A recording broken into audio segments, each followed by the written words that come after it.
Aquarius, December 2016. What is in store for anyone who has their ascendant sun or moon in Aquarius for the year, for the month of December 2016? And this is Lada from astrolada.com. And the month starts really positive for most Aquarius because Mars is in your sign Aquarius, energizing you. It's been energizing you for a while, from November at some point, from kind of the last 15 days of November. And Mars is also, or 3 weeks of November, and Mars will stay in your sign till the 20th of December basically. So till the 20th of December there is energizing of your vitality, of your physical body. If you've lost drive for action, Mars brings it back. And sometimes Mars can act in more provoking ways to energize you by someone stressing you, by someone mobilizing your energy, like almost like attacking force. So this is what pushes you to mobilize your energy and to push back or to start doing something. So it might be a little bit stressful while Mars is in your sign, but at the same time, it really allows us to be more productive, more kind of energetic, hardworking, to use more of our willpower. So anything that you need more willpower for, Mars helps for, or any kind of physical activity, Mars can increase your ability to handle such kind of demands. And the beginning of the month starts with Mars trining Jupiter. Mars is in your sign and Jupiter is in your 9th house. So that's a very auspicious aspect. Jupiter is the planet of opportunities and is aspecting your sign Aquarius, and is aspecting a planet in your sign, so kind of auspicious actions. So if you want to undertake something new, if you want to do something that brings you, that the planets will support in regards to your actions, in regards to new undertakings, because Mars is in the 1st house of new beginnings for you. Do it now. The 1st week of December is wonderful.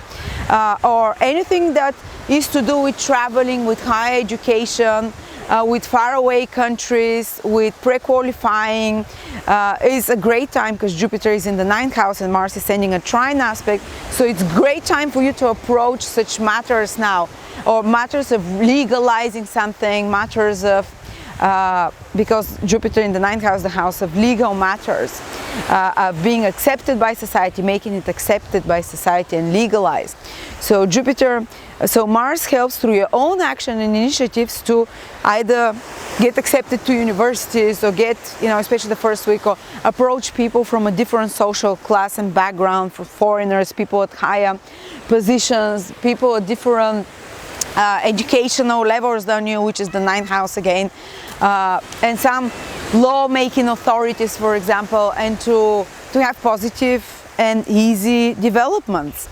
And so the 1st week of December, we love it, for Aquarius, for actions, for new beginnings as well, for inspired actions, so take advantage of that. Then from the 8th of December till the end of December, Venus moves into Aquarius, into our sign. So what does it mean? People start, and till the end of December, you definitely would have done something to improve your physical appearance. Maybe you can go to the hairdresser, like me. I never go to hairdressers or pamper myself with masks or anything like that, or go to massages. But when Venus enters my ascendant sign, which is Aquarius, or my sun or moon sign, usually once a year or 2-3 times a year when Venus is in those signs, without planning it, I end up doing something for my beauty. And I end up pampering myself, or the universe offers it to me, like someone offers me a massage, or someone pampers me in some way, which is what Venus is all about. Being pampered, showing to yourself love, taking care of your beauty. So it might be a very auspicious time to take a new haircut starting from the 8th of December, to buy clothes that you enjoy, to buy anything that is beautiful, because Venus gives you a good judgment when it's in your sign, because Venus is the planet of evaluating and deciding what is worth putting your money or energy inside. And so Venus blesses you with its grace, with its eye for beauty, with harmony. People that, if you're Aquarius and you work in any Venusian careers, this will be very helpful to you till the end of December. Venusian careers can be art, beauty, can be amusement, entertainment of any sort, working with women of any sort, consulting, nursing, massaging, advising, beauty therapy. And as I said, Venus kind of, by the time it's finished its transit through the first house, through your sign, a person becomes more attractive. There is like more magnetism in the aura, and others are more attractive to you, and you become more diplomatic.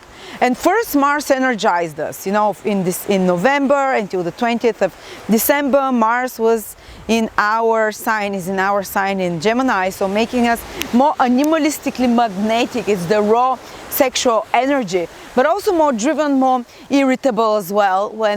Though from the 8th of December, Venus enters our sign, so it will help us relax, take it easy, enjoy ourselves, get a bit more softer. The aura as well, if we antagonize someone earlier with Mars in our first house and we were stressed, it will help us heal. It will help us heal those relationships through more diplomacy and charm.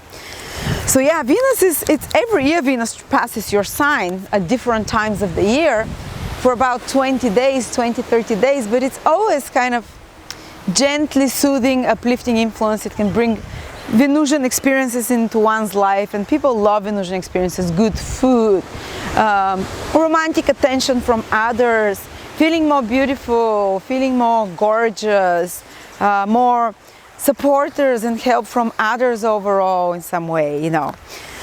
And then around the 10th of December, we have Saturn conjunct the Sun in your 11th house.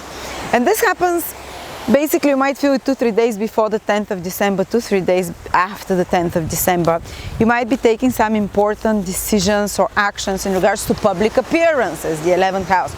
In regards to your place in the collective, in a group of people, you might be taking, for example, some important decisions if you work in a group of people in some corporations or places, you know, where groups of people are together, and you might have to take some responsible decision or important decision or do some important work in regards to matters that affect bigger groups of people or that affect your long-term goals and plans and dreams, which is the 11th house in some way. But you're in a more serious, more responsible attitude. And don't forget that Saturn is one of the planets that rules you. So you might be feeling a little bit frustrated when Saturn is joined with the Sun, because the Sun burns Saturn and combusts it. So you might be feeling a little bit under pressure around those days, around the 10th, 2-3 days before, 2-3 days after. Because of our planet, Saturn is conjunct the Sun. It's like burnt. Imagine being like, I am here boiling in the sun, for example.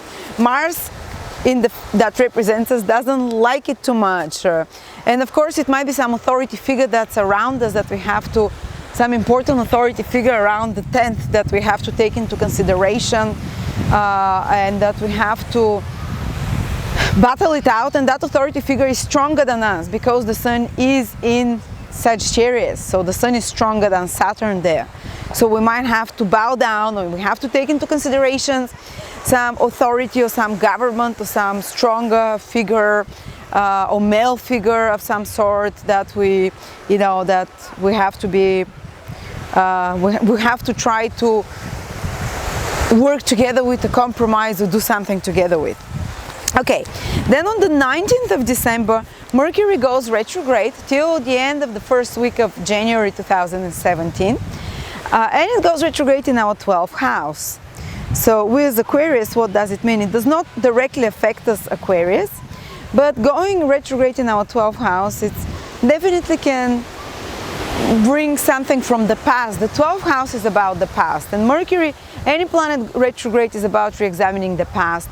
So maybe some past relationships, connections, hearing back from someone, that something was left unfinished that has to come back for us to finish, to complete, to see it from a different angle. Or maybe working on some mercurial projects, writing, speaking, and completing those. 12th house is about endings and completions. Retrograde Mercury is about re-examining or having to let go of something which is mercurial. For example, when I had Mercury retrograde in the 12th house, it was last year, and yeah, that happened. My laptop broke down and I had to buy a new laptop. So something I had to let go of, which is mercurial. Mercury rules information, technologies, so I had to let go of it. And 12th house is about expenses, and of course some expenses happen, but I'm so much happier that I got to finally push myself and buy myself a new laptop, because I used to procrastinate, and the previous one, there were a lot of hacks that were happening through it. So Mercury helped me correct a situation that was dying away anyway, 12th house, dying away, leaving, and to put the cross on it and let go of it. So it's good. We might be asked to let go of certain mercurial things in our life, whether it's, and reevaluate them and let them behind, whether it's friendships, which is what Mercury rules, some connections and networks with people, some relationships with people, some hidden private communications.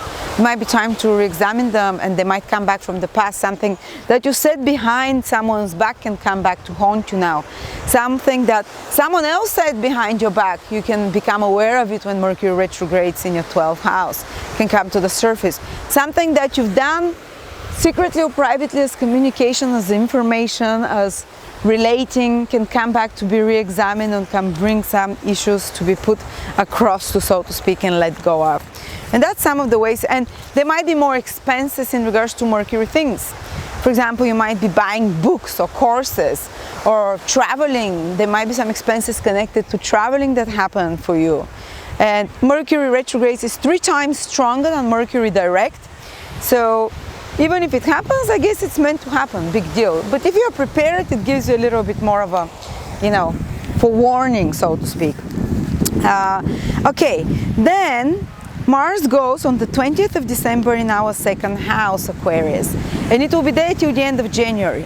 So from around the 20th of December till the end of January, Mars is in our 2nd house and energizes our drive for, first of all, it will stabilize our energy, because Mars is the planet of energy. 2nd house is a house that maintains the energy. So if you, for example, started some workout routines while Mars was in our 1st house, then you can more easily maintain it when Mars goes in the 2nd house from the 20th of December.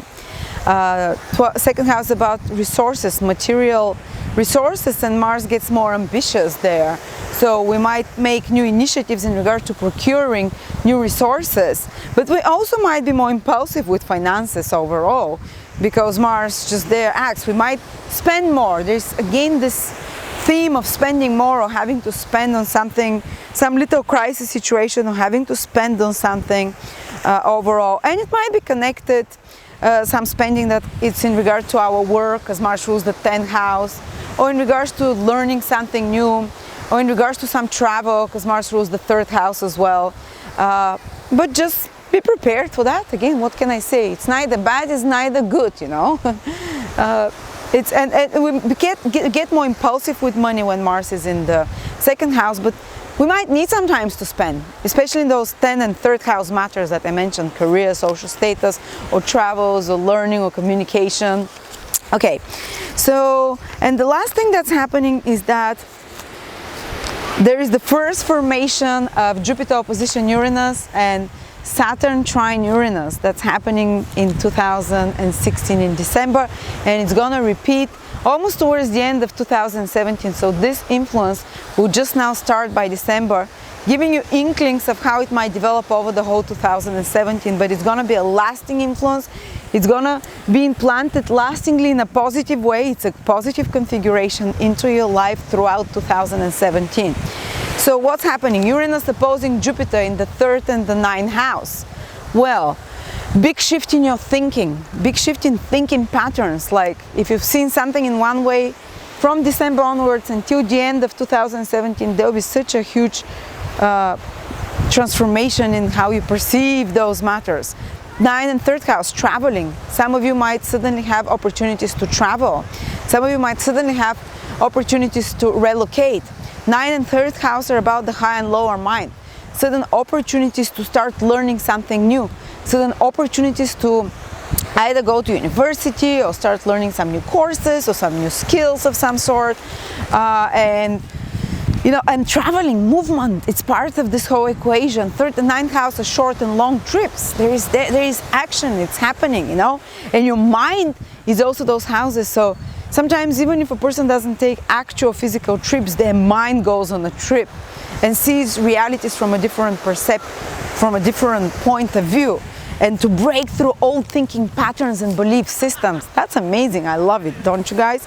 And some new skills that we introduce into our skill set, Uranus in the 3rd house, can help us change our opportunities for the future. Jupiter in the 9th house can help us expand our horizons. Jupiter in the 9th house. Or changing our belief system, meeting some new inspirational figure, teacher, guru, master, mentor, or just some foreign new person that presents us things from a very different angle, can also energize us to change our Uranus in the 3rd house, like maybe to travel, to learn new set of skills, to relocate in some way, to change our, also 3rd house is commercial transactions of any sort, to energize those. And Saturn is making a trine to Uranus in the 3rd house from the 11th house. So what does it mean? Who's gonna support you in 2017 from the end of 2016 and big part of 2017 Aquarius is other people. So 2 giant planets, Uranus and Saturn is us, remember? Saturn, so new connections, Uranus in the 3rd house, new connections, new contacts, new commercial contacts, new clients possibly, new associates that you find. They can definitely help stabilize your social status, Saturn. They can definitely help you reach out your earning goals, Saturn in the 11th house. They can definitely help you create network even more, Saturn in the 11th house. So other people, networks, group, connecting to others, communicating with others is our sort of stabilizing our social status, and it's our source of what's going to help us reach our long-term goals with lasting effects and lasting results, which is what all Saturn is about. So thank you so much, Aquarius. Hope you enjoyed that one. Check out my videos and check out all my courses on astrolada.com. They're all starting from $20 4-hour course, and the longest one is 40-50 hour course just for $150. So really acceptable, really reasonable. With all the knowledge that I have, I pour it out together with Vedic astrologers, together with Western astrologers, with medieval, with Babylonian astrologers. So we look at astrology not just from one perspective, but from so many different perspectives, so many different techniques. So thank you so much, Aquarius, and I will see you next month.